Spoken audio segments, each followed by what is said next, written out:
Hello বন্ধুরা, আশা করি সকলে ভালো আছেন। আমার এই ছোট্ট রান্নাঘরে সকলকে স্বাগত। আজকে একটা নতুন ধরনের রেসিপি নিয়ে এসে হাজির হয়েছি। চলুন তাহলে রান্নাটা করা যাক। ফুটন্ত গরম জলের ভেতরে ময়দার লেচি দিয়ে অসাধারণ টেস্টি একটা রেসিপি বানানো যায়। বাজার থেকে কিনতে গেলে কিন্তু অনেক খরচ পড়ে যাবে, আর বাড়িতেই বানিয়ে ফেলতে পারবেন এই সাধারণ রেসিপিটা। বন্ধুরা, রেসিপিটা আপনি শেষ পর্যন্ত দেখুন, আশা করি আপনাদের খুবই ভালো লাগবে। আমি এক বাটি দুধ নিয়ে নিয়েছি একটা বোলের ভেতরে। উষ্ণ গরম দুধ, এটা মানে হাত দেওয়া যায় আর কি। এর ভেতর দিয়ে দিলাম 2 টেবিল চামচ মতো চিনি, আর এর ভেতর দিয়ে দিচ্ছি আমি ইস্ট। আমি এখানে 1.5 টেবিল চামচ মতো ড্রাই ইস্ট ব্যবহার করেছি। এবারে এর ভেতরে আমি দিয়ে দিচ্ছি 2 টেবিল চামচ মতো সাদা তেল, দিয়ে এর ভেতরে দিয়ে দিলাম 1/4 টেবিল চামচ মতো লবণ। এবার সব কিছু আমি ভালো করে মিশিয়ে নিচ্ছি। খুব ভালো করে মেশাতে হবে। দেখুন, আমি খুব ভালো করে এটাকে মিশিয়ে নিলাম। এর ভিতর দিয়ে দিচ্ছি 2 বাটি পরিমাণ ময়দা। আমি ময়দা দিয়েই বানাচ্ছি, আপনার ইচ্ছা করলে এটা আটা দিয়েও বানাতে পারেন। এবারে আমি সব কিছু ভালো করে মিশিয়ে নিচ্ছি। দেখুন, একটা হুইস্কের সাহায্যে আমি খুব ভালো করে এটা মিশিয়ে নিলাম।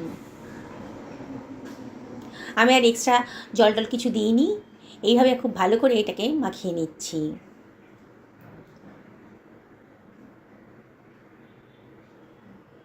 দেখুন কত সুন্দর করে এটা মাখানো হয়ে গেছে।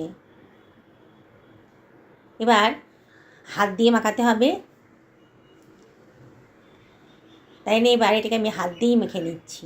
দেখুন কতটা নরম হয়েছে। এইভাবে কিন্তু খুব নরম করে মাখতে হবে। আপনারা যদি ময়দার পরিমাণটা কম বেশি করেন, তাহলে ইস্টের পরিমাণটাও কম বেশি করে দেবেন। দেখুন কতটা নরম হয়েছে। এইভাবে মিনিটখানেক আমি ভালো করে মেখে নিলাম।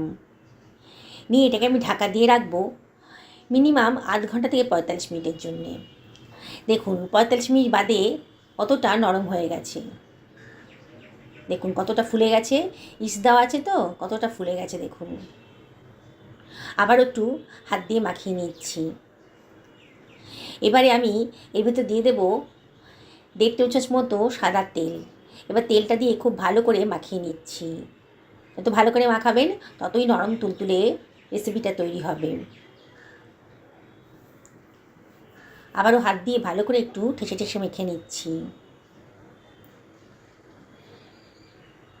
আবারও আমি ঢাকা দিয়ে রাখবো মিনিট 15-এর জন্যে।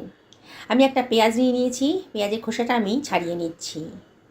এবারে আমি পেঁয়াজের ওপরে সাদা অংশটা কেটে দিলাম, কেটে পেঁয়াজটাকে আমি কুচি কুচি করে কেটে নিচ্ছি।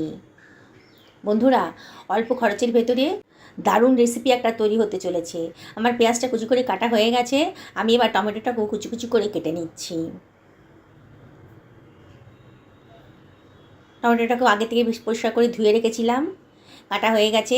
এবার কতগুলো কাঁচা লঙ্কাকেও আমি কুচি কুচি করে কেটে নিচ্ছি। আমি কিন্তু কাঁচা লঙ্কাটাকেও আগে থেকে পরিষ্কার করে ধুয়ে নিয়েছি, বোটাটা ফেলে দিয়েছি। আমি কতগুলো আলু সেদ্ধ করে রেখেছিলাম, আলুর খোসাগুলোকে আমি ছাড়িয়ে নিলাম। আমি 3খানা মাঝারি সাইজের আলুকে সেদ্ধ করে রেখেছিলাম। আলুটাকে একটুখানি স্ম্যাশ করে নিচ্ছি, হাতা দিয়েই করছি। এবারে এটাকে সরিয়ে রাখলাম। একটা ফ্রাই প্যান গরম করতে দিয়ে দিয়েছি। এর ভিতরে দিয়ে দিচ্ছি 2 টেবিল চামচ মতো সাদা তেল। আজকে সাদা তেলেই করবো রান্নাটা। এবার দিয়ে দিচ্ছি 1/2 টেবিল চামচ মতো জিরে, আর এর ভিতর দিয়ে দিলাম কেটে রাখা পেঁয়াজটা, দিয়ে একটু ফ্রাই করে নিচ্ছি। পেঁয়াজের কালারটা একটু চেঞ্জ হয়ে গেছে দেখুন। এর ভিতরে আমি দিয়ে দিচ্ছি কতগুলো কারি পাতা, ফ্রেশ কারি পাতা ধুয়ে দিয়ে দিলাম। খুব সুন্দর একটা ফ্লেভার আসবে কারি পাতার জন্যে। আপনাদের কাছে কারি পাতা না থাকলে ধনে পাতাও দিতে পারেন। এবারে দিয়ে দিচ্ছি কেটে রাখা টমেটো কুচিটা, দিয়ে আবার সব কিছু একটু ভালো করে মিশিয়ে নিচ্ছি। এবার দিয়ে দিচ্ছি 1/2 টেবিল চামচ মতো লবণ, তাহলে টমেটোটা তাড়াতাড়ি নরম হয়ে যাবে লবণ দেওয়ার ফলে। আবারও সব কিছু ভালো করে মিশিয়ে নিচ্ছি। বন্ধুরা, অনবরত কিন্তু নাড়তে হবে, নাড়ে কিন্তু পোড়া লেগে যাবে। 1/4 টেবিল চামচ মতো হলুদের গুঁড়ো আর 1/2 টেবিল চামচ মতো লঙ্কার গুঁড়োও দিয়ে দিলাম, আর দিয়ে দিলাম 1/2 টেবিল চামচ মতো জিরের গুঁড়ো, দিয়ে সব কিছু আবারও ভালো করে মিশিয়ে নিচ্ছি। এবার দিয়ে দিচ্ছি 1 টেবিল চামচ মতো, 1 টেবিল চামচ ঠিক না, 1.5 টেবিল চামচ মতো সুজি দিয়ে দিলাম। সুজি যা বাইন্ডিংসের কাজ করবে আর খেতেও কিন্তু সুন্দর লাগবে। বুঝতেই পারছেন আমি একটা পুর বানাচ্ছি। দেখুন সুজিটা কিন্তু বেশ ভালো করে ভাজা হয়ে গেছে। এবার দিয়ে দিলাম স্ম্যাশ করে রাখা আলুটা দিয়ে আবার সব কিছু ভালো করে মিশিয়ে নিচ্ছি। অনবরত কিন্তু নাড়তে হবে। বন্ধুরা, রেসিপিটা বানানো কিন্তু খুবই সোজা। একবার যদি দেখেন না, বিগিনার্সরা খুব সহজেই এটা বানিয়ে ফেলতে পারবেন। দেখুন ময়দাটা যদি মাখা থাকে তাহলে কিন্তু 10 মিনিটের মধ্যেই আপনি এই রেসিপিটা তৈরি করে ফেলতে পারবেন। এর মধ্যে দিয়ে দিলাম কেটে রাখা কাঁচা লঙ্কা কুচি আর একটুখানি আমচুর পাউডার আর একটুখানি বিট নুন। বিট নুনটা দিলে পরে কিন্তু দারুণ সুন্দর একটা টেস্ট আসবে। সব কিছু আবারও খুব ভালো করে মিশিয়ে নিচ্ছি। দেখুন খুব ভালো করে পুরটা তৈরি হয়ে গেছে আর পুরটা যথেষ্ট শুকিয়েও গেছে একদম। এবার এটাকে আমি ওভেনটা অফ করে এটাকে আমি ঠান্ডা করতে দিচ্ছি। একটু নাড়াচাড়া করে একটু ঠান্ডা করে নেবো পুরটাকে। এখনও বেশ গরম আছে। দেখুন এটা এবার ঠান্ডা হয়ে গেছে। এবার হাত দিয়ে একটুখানি মেখে নিচ্ছি। নিয়ে আমি এবার ছোটো ছোটো লেচির আকারে কেটে নিচ্ছি। লেচিগুলো করা থাকলে পরে আমার পুর ভরতে খুব সুবিধা হবে। সমস্ত লেচিগুলো আমি করে ফেললাম। এটাকে এবার সরিয়ে রাখছি। আমার ময়দার মাখাটা কিন্তু অনেকক্ষণ হয়ে গেছে। আবারও একটুখানি মেখে নিচ্ছি ঢাকাটা তুলে। দেখুন কতটা নরম হয়েছে আর একটা সেটও হয়ে গেছে কিন্তু। এবারে এর ভেতরে আমি দিয়ে দিচ্ছি একটুখানি শুকনো ময়দা। এতটা নরম হাতে জড়িয়ে যাচ্ছিল, একটু শুকনো ময়দা দিয়ে আবারও একটু মেখে নিচ্ছি। এবার কিচেন টপের ওপরে একটুখানি ঠেসে ঠেসে মেখে নিতে হবে। যত ভালো করে মাখবেন বন্ধুরা ততটাই কিন্তু সুন্দরভাবে ফুলো ফুলো নরম নরম রেসিপিটা তৈরি হয়ে যাবে। দেখুন আমি একটু লম্বাটে আকারে করে দিচ্ছি। এবারে আমি ছুরি দিয়ে পিসগুলো কেটে নেব, তাহলে পিসগুলো সম পরিমাণে হবে।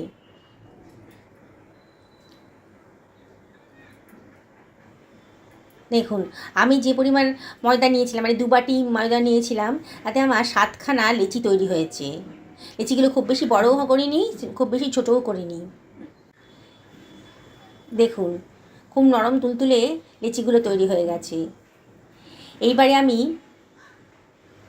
হাত দিয়ে একটু গোল গোল করে পাকিয়ে নিচ্ছি লেচিগুলোকে। দিয়ে মাঝখানে একটুখানি গর্ত করে এটা বাটির মতো তৈরি করে নিলাম। নিয়ে এর ভেতরে আমি পুরটা ভরে দিচ্ছি। আলুর যে পুরটা বানিয়েছিলাম সেটা ভরে দিলাম। দিয়ে মুখটাকে ভালো করে সাইড দিয়ে সিল করে দিচ্ছি। দেখুন কীভাবে বানাচ্ছি। খুব ভালো করে সিলটা করে দিতে হবে যাতে পুরটা বেরিয়ে না যায়। এবার আলতো হাতে এগুলোকে বলের মতো করে একটুখানি চ্যাপটা করে দেবো। দেখুন এইভাবে আমি তৈরি করছি। আমি এটাকে একটু ময়দা ছড়িয়ে রেখেছি একটা পাত্রের ওপর, তারপরে এটাকে বসিয়ে রাখছি যাতে লেগে না যায়। আমি আরেকটাও বানিয়ে দেখাচ্ছি আপনাদেরকে। বানানোটা কত সোজা। বন্ধুরা রেসিপিটি যদি ভালো লাগে তাহলে লাইক শেয়ার কমেন্ট করতে কিন্তু ভুলবেন না। নতুন বন্ধুদেরকে রিকোয়েস্ট করবো আমার চ্যানেলটা সাবস্ক্রাইব করার জন্যে। পাশে থাকা বেল আইকনটা অবশ্যই ক্লিক করে দেবেন, তাহলে আমার রান্নার নোটিফিকেশানটা আপনারা চটজলদি পেয়ে যাবেন। দেখুন ঘরে থাকা উপকরণ দিয়েই কিন্তু অসাধারণ টেস্টি একটা রেসিপি বাড়িতেই তৈরি করে ফেলতে পারেন। এইভাবে আমি সমস্ত পুরভরা রেসিপিগুলো তৈরি করে ফেললাম। এবার গরম জলের ভেতর একটুখানি লবণ দিয়ে দিয়েছি। জলটা বেশ ফুটতে আরম্ভ করেছে। জলটা কিন্তু টকবগিয়ে ফুটতে দিতে হবে। দেখুন জলটা একবারে টকবক করে ফুটতে আরম্ভ করেছি যখন, তখন আমি ময়দার লেচিগুলো এর ভেতরে দিয়ে দিচ্ছি। একটু টাইম রেখে রেখে দেবেন, একটার সঙ্গে আরেকটা গ্যাপ রেখে দেবেন, একসঙ্গে সব করে দিয়ে দেবেন না, তাহলে একটা একটা লেগে যাবে। একটা দিয়ে একটুখানি ওয়েট করে আর একটা দেবেন। আর জলটা যেন একেবারেই ফুটন্ত হয়। দেখুন আমি 4টে লেচি দিয়ে দিয়েছি। একটুখানি ওয়েট করে আবারও একটা দিচ্ছি। বললাম না একটু ওয়েট করে করে দিতে হবে। এইভাবে আমি 7খানা লেচিই কিন্তু দিয়ে দিচ্ছি। আমার কড়াইটা বেশ বড়োই আছে, 7খানা লেচি এঁটে গেছে। দেখুন আমার ময়দার লেচিগুলো কিন্তু বেশ ফুলে ভেসে উঠেছে। দেখুন আমি কিন্তু গ্যাসের ফ্লেমটা হাইতেই রেখেছি। দেখছেন বন্ধুরা কত সহজে অসাধারণ টেস্টি একটা রেসিপি। অবাক করা হয়ে যাবে রেসিপিটা যখন তৈরি হয়ে যাবে। ভাবতেই পারবেন না যে কী তৈরি হতে চলেছে আজকে। আমি ওপর নিচে উল্টে পাল্টে করে দিচ্ছি। দিয়ে এগুলোকে ভালো করে সেদ্ধ করে নেব। 5 থেকে 6 মিনিট হাই ফ্লেমে এগুলোকে সব সেদ্ধ করে নিয়েছি। তারপর জল ঝরিয়ে একটা স্ট্যান্ডার্ড দিয়ে এটাকে আমি তুলে একটা অন্য পাত্রের ভেতর রেখে দিচ্ছি। দেখুন বন্ধুরা কতটা ফুলে গেছে।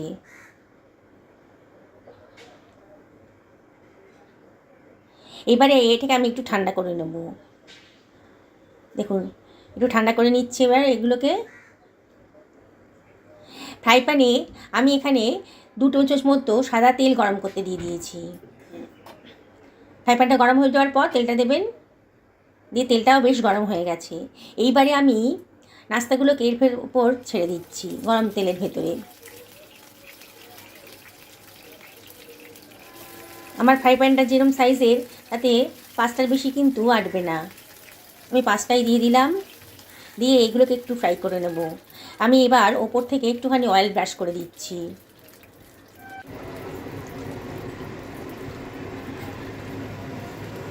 সবগুলো নাস্তার উপরে একটুখানি অয়েল ব্রাশ করে দিলাম।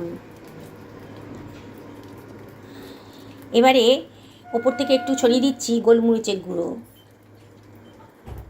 দেখতেও ভালো লাগবে আর খেতেও খুব সুস্বাদু হবে।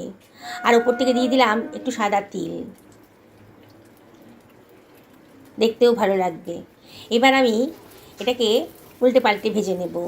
সমস্তগুলোকে একটু উল্টে পাল্টে করে দিচ্ছি। উল্টে পাল্টে আমি এগুলোকে একটু ভেজে নিচ্ছি। দেখুন সুন্দর একটা কালার এসে গেছে কিন্তু তলায়। বারে বারে ওপর নিচ করে উল্টে পাল্টে দিলে পরে সুন্দর একটা কালারও চলে আসবে। দেখছেন তো কতটা ফুলে উঠেছে। আমি আবারও একটু অয়েল ব্রাশ করে দিচ্ছি ওপরে। সামান্য একটু অয়েল ব্রাশ করে দেবেন, তার দেখতেই কত সুন্দর লাগবে, সুন্দর একটা কালারও চলে আসবে। আবারও ওলট পালট করে এগুলোকে সুন্দর করে ফ্রাই করে নিচ্ছি। দেখছেন তো বন্ধুরা কত সহজে কত সুন্দর রেসিপিটা তৈরি হয়ে গেল। এবার চিমটার সাহায্যে সাইডগুলো একটুখানি আমি ফ্রাই করে নিচ্ছি। গ্যাসের ফ্লেমটা কিন্তু আমি মিডিয়াম টু হাইতেই রেখে দিয়েছি এখন। পুরনো বন্ধুদেরকে অনেক ধন্যবাদ, তাদের সাপোর্টের জন্য এত দূর আসতে পেরেছি। তাও রেসিপিটা যদি ভালো লাগে লাইক শেয়ার কমেন্ট করতে কিন্তু ভুলবেন না, এটাই আমি আপনাদের কাছে রিকোয়েস্ট করব। দেখুন আমি তেল থেকে সবগুলোকে তুলে নিয়েছি। 5টা নাস্তা ভাজার পরেও কিন্তু আমার কতটা তেল রয়ে গেছে, দেখেছেন তো। কোনো অয়েলের প্রয়োজনই হয়নি এটা ভাজার জন্যে, সেদ্ধ করে নিয়েছি না। এবার বাকি দুটো ছিল যে সেগুলোকে আমি দিয়ে দিচ্ছি। আবারও ওপর থেকে একটু অয়েল ব্রাশ করে দেবো, আবারও একটু গোলমরিচের গুঁড়ো আর একটুখানি সাদা তিল ওপর থেকে ছড়িয়ে দিচ্ছি। বুঝতেই পারছেন বন্ধুরা আমি কি বানাচ্ছি আজকে। দেখুন আমার তৈরি হয়ে গেছে। আমি আজকে বাড়িতেই পাউরুটি বানিয়ে নিলাম, নরম তুলতুলে, কত কম খরচের ভেতর দেখুন কতটা নরম হয়েছে। দেখুন পাউরুটিটা পুর ভরা পাউরুটি, এটা খেতে গেলে কোনো তরকারির প্রয়োজনই হবে না। দেখুন ভেতরে তরকারিটাও রয়েছে। দেখুন কত সুন্দর পাউরুটিটা, নরম তুলতুলে পাউরুটিটা তৈরি হয়ে গেল। কেউ বিশ্বাসই করতে পারবে না যেটা বাড়িতে বানিয়েছেন, সবাই ভাববে এটা কোনো দোকান থেকে কেনা হয়েছে। দেখলেন তো বন্ধুরা কত সহজ পদ্ধতিতে কি দারুণ একটা রেসিপি আজকে তৈরি হয়ে গেল। আপনি এটা অবশ্যই বাড়িতে বানান, পরিবারের সকলকে খাওয়ান, সবাই দেখবেন খুব খুশি হবে। তাহলে আজকে এই পর্যন্তই থাক।